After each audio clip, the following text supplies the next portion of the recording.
Kecopetan malah nyantai, tapi dalam sekejap mampu ke Madinah. Assalamualaikum warahmatullahi wabarakatuh.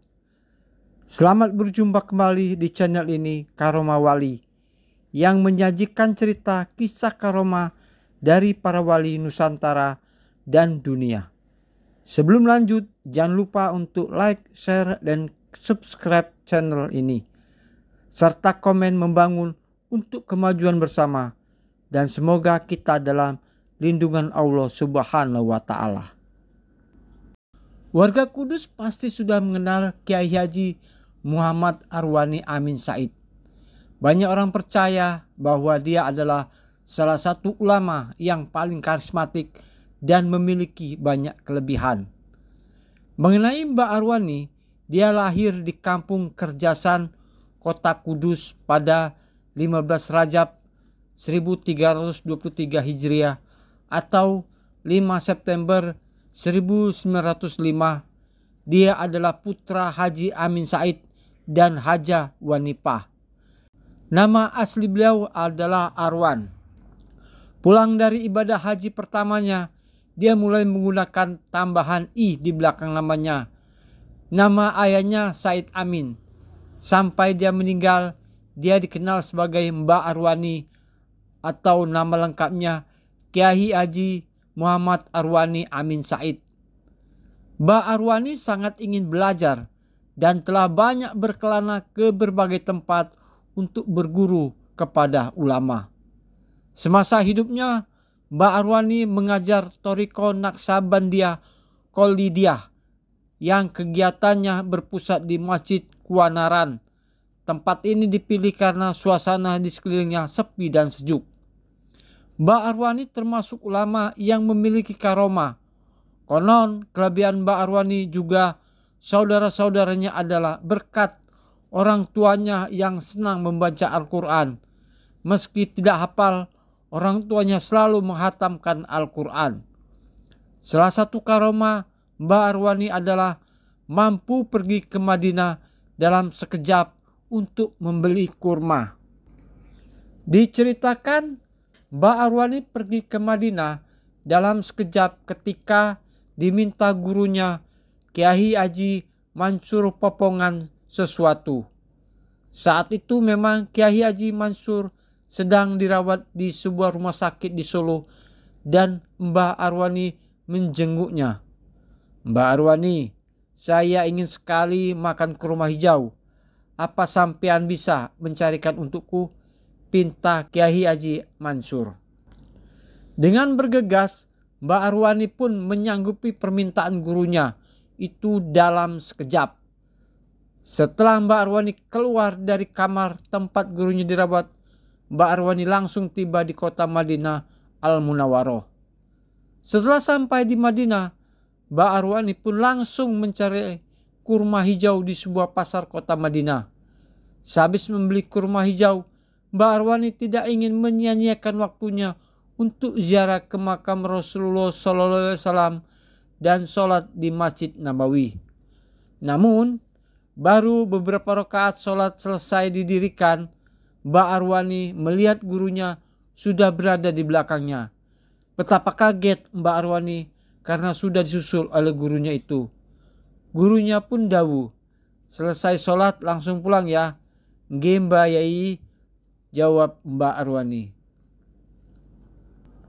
Selain karomah di atas, Mbak Arwani Kudus memiliki kisah karomah lain tentang kecopetan di salah satu terminal Semarang. Kisah hidup keteladanan Mbak Arwani Kudus sangat dihormati di Nusantara sebagai ulama besar ahli Al-Quran. Pada suatu hari, Mbak Arwani Kudus terkena musibah kecopetan saat turun dari bus di Terminal Terboyo Semarang saat bepergian. Tidak peduli apakah Mbak Arwani Kudus tahu atau hanya berpura-pura tidak tahu pada saat itu. Sangat terkejut para santri yang mengawasi dan mengetahui tentang kejadian kecopetan tersebut. Mereka segera mengejar pencopet. "Copet, copet!" teriak santri Mbak Arwani Kudus sambil mengejar pencopet itu. Suasana menjadi gaduh karena orang lain saat itu ikut mengejar pencopet. Akan tetapi pencopet itu terlalu kencang, lincah berlari, dan tampaknya cukup menguasai medan hingga gagal ditangkap. Para santri yang kecewa dan marah kepada pencopet tak bisa berbuat banyak kala itu. Berani-beraninya si copet mengganggu Mbak Arwani Kudus. Begitu kira-kira pikir mereka. Meski demikian, Mbak Arwani tidak peduli dengan apa yang barusan terjadi dan seolah tidak terjadi apa-apa pada dirinya.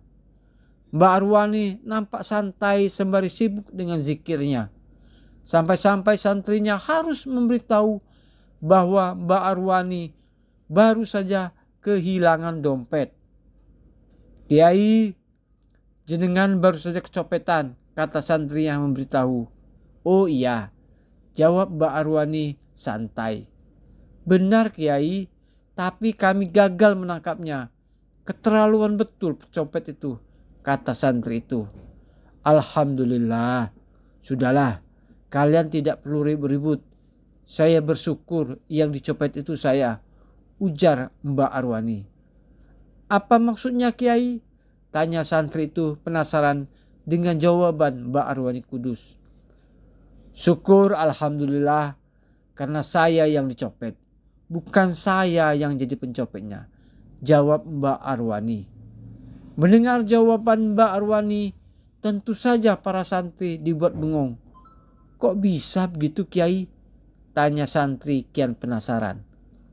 "Sekarang apa jawab kalian? Jika aku tanya lebih baik mana?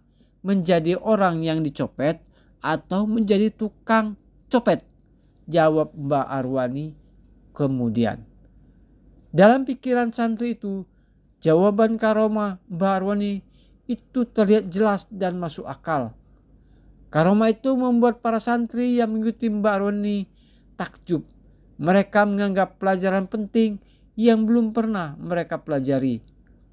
Karomah Mbak Arwani Kudus menunjukkan bahwa syukur bahkan dapat muncul saat menghadapi kesulitan.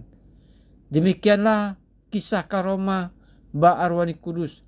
Tentu karomah ini merupakan anugerah yang Allah berikan kepadanya. Karomah terjadi atas kehendak dan izin Allah Subhanahu wa ta'ala. Terima kasih sudah menonton sampai selesai. Semoga mendapat pelajaran dari karomah para wali. Dan komennya kita tunggu serta kita semua mendapat berkah dan barokahnya. Amin. Wassalamualaikum warahmatullahi wabarakatuh.